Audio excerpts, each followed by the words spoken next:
Okay, so Bronsted dealt with acids, right? Or the protons on acids.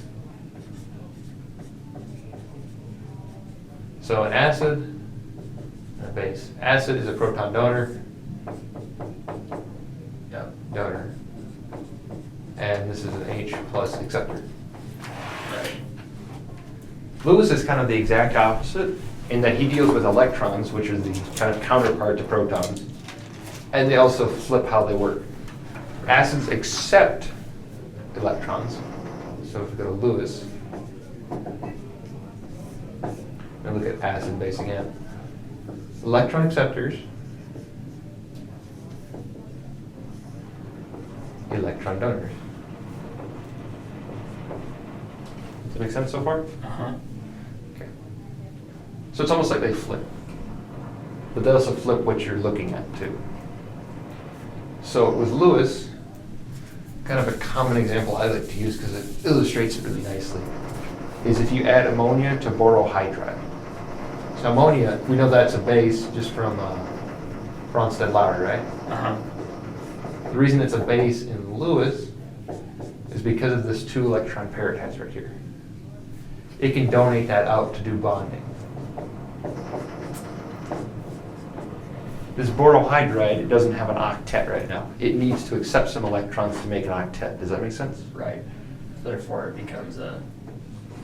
This ammonia then donates its electrons to form a bond to this borohydride. Okay. Here's our donor, our base, our acceptor, our acid. Acids are either going to be missing an octet in the case of boron and can accept electrons, or they're going to have a positive charge on them. So that they're more susceptible to accept An electron. Yeah. You have to have a positive charge to accept a negative typically. The other example for bases is it's going to have either this lone pair of electrons, if it's neutral, or it's going to have a negative charge, because then that means it typically has an extra pair of electrons that's just stuck to. So it's going to be neutral or have negative charge. Right. Oh, gotcha. So... oh, okay. I see what you mean. So that will typically apply without fail.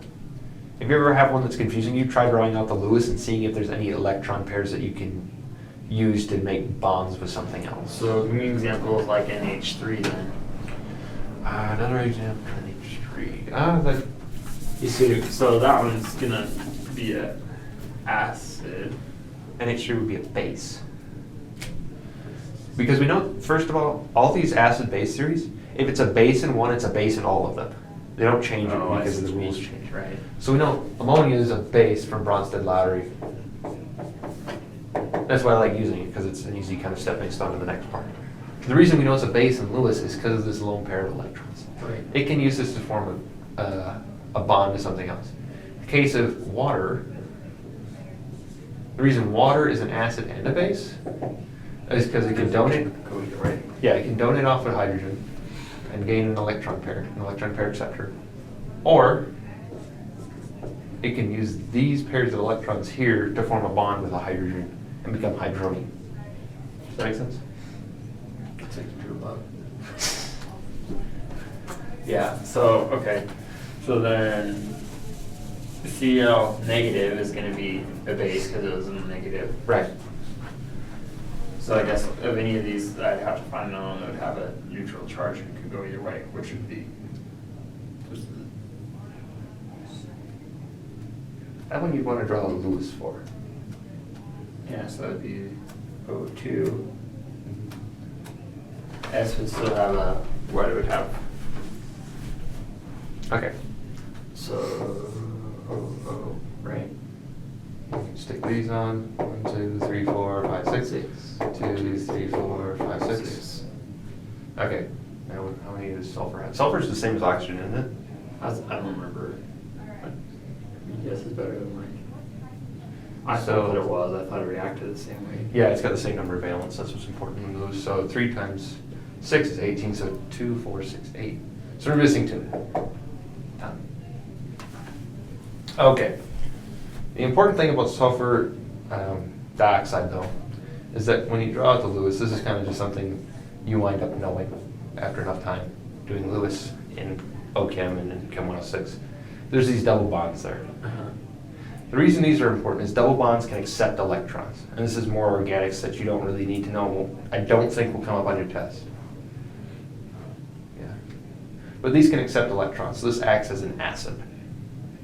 Basically is what it's not. Because it's accepting. Yeah, because these, what happens is this bond then forms onto the oxygen, and then hydrogen attached over here. What would happen from a reaction perspective, this would happen. I don't know that those would be there. However this looks in Lewis, what happens in the electrons is this pair of electrons goes out, grabs a hydrogen.